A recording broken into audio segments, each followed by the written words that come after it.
తెలుగు రాష్ట్రాల్లో ఎండలు మండుతున్నాయి. 46 డిగ్రీల గరిష్ట ఉష్ణోగ్రతకు జనం ఉక్కిరిబిక్కిరవుతున్నారు. ఓవైపు ఎండలు మండిపోతుంటే మరోవైపు పిడుగులతో వర్షాలు పడుతున్నాయి. తెలుగు రాష్ట్రాల్లో భిన్న వాతావరణం నెలకొంది. పగలంతా ఎండలు ఠారెత్తిస్తున్నాయి. దీంతో జనం ఉక్కిరిబిక్కిరవుతున్నారు. సాయంత్రం కాగానే వర్షాలు పడుతున్నాయి. ఆంధ్రప్రదేశ్లో నెల్లూరు జిల్లా గూడూరులో 46.2 డిగ్రీల గరిష్ట ఉష్ణోగ్రత నమోదైంది. ఈ సీజన్లో ఇదే అత్యధికమంటున్నారు వాతావరణ అధికారులు.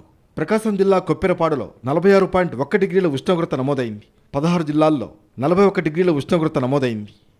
తెలంగాణ వ్యాప్తంగా ఆదివారం 40 నుంచి 46 డిగ్రీల ఉష్ణోగ్రతలు నమోదయ్యాయి. వరంగల్ జిల్లా భూపాలపల్లిలో 46 డిగ్రీల గరిష్ట ఉష్ణోగ్రత నమోదైంది. రానున్న రోజుల్లో ఎండ మరింత పెరిగే అవకాశం ఉంది. తర్వాత ఎండలు తగ్గుముఖం పట్టే అవకాశం ఉందంటున్నారు వాతావరణ నిపుణులు. ఉదయం నుంచి నిప్పుల కొలిమిలా ఉన్న సాయంత్రం ఒక్కసారిగా వాతావరణం మారిపోతోంది.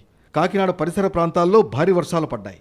నిన్న ముమ్మిడివరంలో 7.2 సెంటీమీటర్ల వర్షం నమోదైంది. కాట్రేనికొనలో 5.7, పెద్దాపురంలో 5 సెంటీమీటర్ల వర్షం పడింది. తెలంగాణలో పలు జిల్లాల్లో వర్షాలు కురిశాయి. కొన్ని చోట్ల వడగళ్లు పడ్డాయి. ఈదురుగాలులు బీభత్సం సృష్టించాయి. మహబూబాబాద్ ఐకేపీ సెంటర్లో పనిచేస్తున్న వ్యక్తి పిడుగుపాటు వల్ల చనిపోయాడు.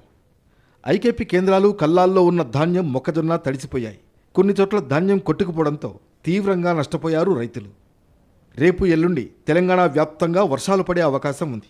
అలాగే ఆంధ్రప్రదేశ్లో ద్రోణి ప్రభావం వల్ల అనకాపల్లి, కాకినాడ, అంబేద్కర్, కోనసీమ జిల్లాల్లో మోస్తరు వర్షాలు కురుస్తాయి. శ్రీకాకుళం, విజయనగరం సహా పలు జిల్లాల్లో తేలికపాటి వానలు పడే అవకాశం ఉంది.